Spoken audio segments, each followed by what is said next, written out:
Assalamualaikum warahmatullahi wabarakatuh. Kami dari kelompok 1, anggota kelompok kami yaitu Ahmad Mesda Raja Pahlavi, Sahrul Ramadan, Nufa Sintia dari Deskar Karoba, dan Yubelina.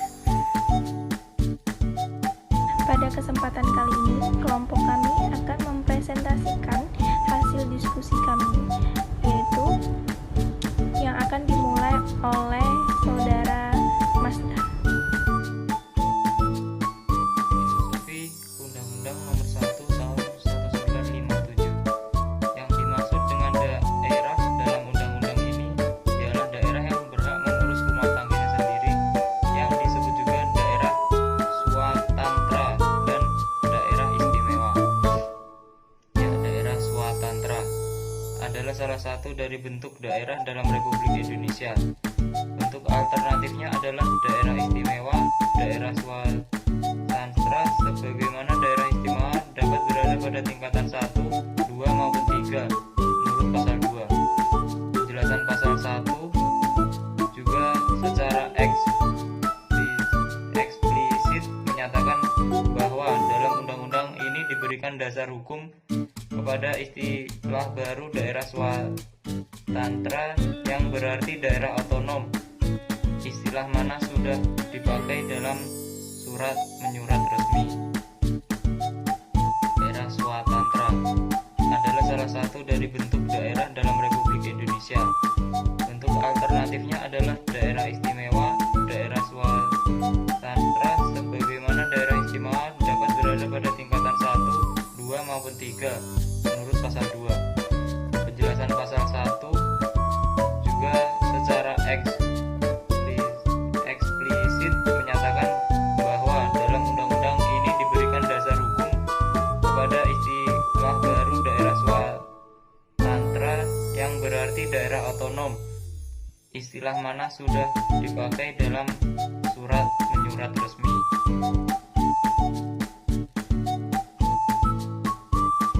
Daerah otonom dalam rangka penyelenggaraan pemerintahan daerah sesuai dengan Undang-Undang Dasar, pemerintah daerah yang mengatur dan mengurus sendiri urusan pemerintahan menurut asas otonomi dan tugas perbantuan diarahkan untuk mempercepat terwujudnya kesejahteraan masyarakat melalui peningkatan pelayanan, pemberdayaan, dan peran serta masyarakat, serta peningkatan daya saing daerah dengan memperhatikan prinsip demokrasi, pemerataan, keadilan, keistimewaan, dan kekhususan suatu daerah dalam sistem negara kesatuan Republik Indonesia. Hubungan daerah desentralisasi dan demokrasi lokal. Desentralisasi yaitu penyerahan kekuasaan pemerintahan oleh pemerintah pusat kepada daerah otonom berdasarkan asas otonomi. Demokrasi lokal yaitu demokrasi yang terjadi di level bawah dari hierarki pemerintahan suatu negara. Sementara itu, kajian birokrasi dan demokrasi utamanya ditunjukkan mengefektifkan tujuan-tujuan pemerintahan demokrasi dalam memenuhi janji terhadap para konstituen. Salah satunya adalah lewat penitikbearatan pada kinerja birokrasi. Publik diarahkan lebih mendekat kerja nyata pemerintahan. Hubungan desentralisasi dan demokrasi lokal. Dengan adanya demokrasi lokal, penyerahan kewenangan yang terjadi di Indonesia dapat berjalan secara efektif karena didasari oleh kinerja birokrasi yang telah dirancang sedemikian rupa demi memenuhi janji terhadap konstituen. Desentralisasi sekarang menyebabkan perubahan paradigma pemerintahan di Indonesia. Seperti yang dijelaskan di atas bahwa desentralisasi berhubungan dengan daerah otonom. Sebab otonomi daerah merupakan kewenangan suatu daerah untuk menyusun, mengatur, mengurus daerah sendiri tanpa ada campur tangan serta bantuan dari pemerintah pusat. Adanya desentralisasi akan berdampak positif pada pembangunan daerah tertinggal dalam suatu negara, hingga daerah otonom tersebut dapat mandiri dan secara otomatis dapat memajukan pembangunan nasional. Selanjutnya, mekanisme pembentukan daerah otonom baru. Yang pertama, pemekaran daerah. Pemekaran daerah dilakukan melalui tahap daerah persiapan provinsi atau daerah persiapan kabupaten atau kota setelah memenuhi persyaratan dasar baik kewilayahan dan kapasitas daerah dan persyaratan administratif. Yang kedua, penggabungan daerah. Penggabungan daerah dilakukan berdasarkan kesepakatan daerah yang bersangkutan atau dan hasil evaluasi pemerintah pusat. Selanjutnya akan dibacakan oleh Deskar Karoba. Oke, selanjutnya pemekaran daerah. Dasar pembentukan daerah persiapan adalah 1. Usulan dari gubernur kepada pemerintah pusat atau DPR Republik Indonesia atau DPD Republik Indonesia setelah memenuhi persyaratan dasar kewajiban dan persyaratan administratif yang strategis nasional. Yang keempat, persyaratan dasar kewajiban kewilayahan dan persyaratan administratif usulan pembentukan daerah persiapan dinilai oleh pemerintah pusat. Dan yang kelima, parameter persyaratan administratif. Pemerintah dan persyaratan dasar. 1. Kewilayahan. Yang kedua, luas wilayah minimal. Yang ketiga, jumlah penduduk minimal. Yang keempat, batas wilayah. Terus yang kelima, cakupan wilayah. Yang keenam, batas usia minimal daerah tersebut. Terus provinsi atau kabupaten, kota, dan kecamatan. Sekian, terima kasih. Waktu saya kembalikan. Kemudian akan dibacakan oleh Yubelina.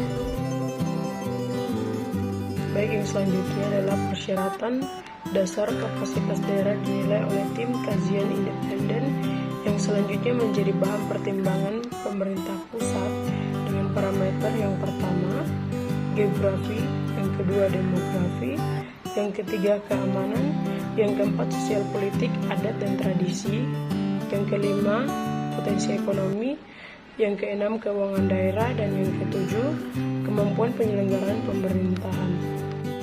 Baik, yang terakhir saya akan menjelaskan mengenai penggabungan daerah. Nah, penggabungan daerah ini akan terjadi ketika terjadi tiga kemungkinan. Yang pertama adalah penggabungan daerah kabupaten atau kota yang dilakukan berdasarkan kesepakatan daerah yang bersangkutan diusulkan oleh gubernur kepada pemerintah pusat, DPR RI, dan DPD RI setelah memenuhi persyaratan administratif.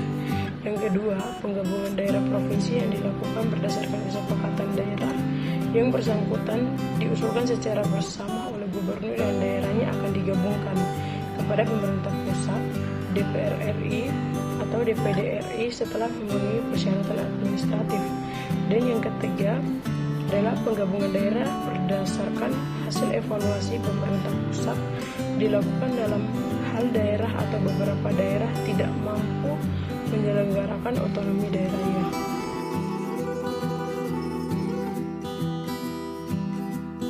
Dasar pembentukan daerah persiapan adalah 1.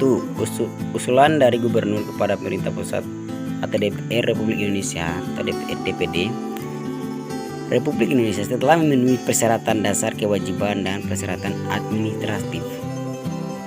Yang kedua, pertimbangan kepentingan strategi nasional. Yang ketiga, jangka waktu daerah persiapan selama 3 tahun untuk daerah persiapan yang dibentuk berdasarkan usulan daerah dan maksimal 5 tahun untuk daerah persiapan yang dibentuk dengan pertimbangan kepentingan strategis nasional. Yang keempat, persyaratan dasar kewajiban kewilayahan dan persyaratan administratif usulan pembentukan daerah persiapan dinilai oleh pemerintah pusat. Dan yang kelima, parameter persyaratan administratif. Pemerintah dan persyaratan dasar. 1. Kewilayahan. Yang kedua, luas wilayah minimal. Yang ketiga, jumlah penduduk minimal. Yang keempat, batas wilayah. Terus yang kelima, cakupan wilayah. Yang keenam, batas usia minimal daerah tersebut, terus provinsi atau kabupaten, kota, dan kecamatan. Sekian, terima kasih. Waktu saya kembalikan. Selanjutnya akan dibacakan oleh Saudara Yubelina. Baik, yang selanjutnya adalah persyaratan dasar kapasitas daerah dinilai oleh tim kajian independen yang selanjutnya menjadi bahan pertimbangan pemerintah pusat dengan parameter yang pertama geografi, yang kedua demografi, yang ketiga keamanan, yang keempat sosial politik, adat dan tradisi, yang kelima potensi ekonomi, yang keenam keuangan daerah, dan yang ketujuh kemampuan penyelenggaraan pemerintahan.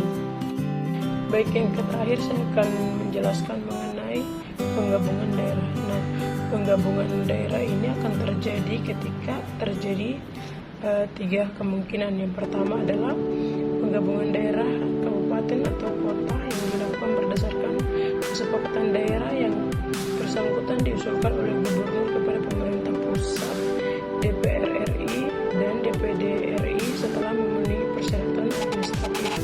Yang kedua, Sekian presentasi dari kelompok kami. Salah hilap mohon maaf.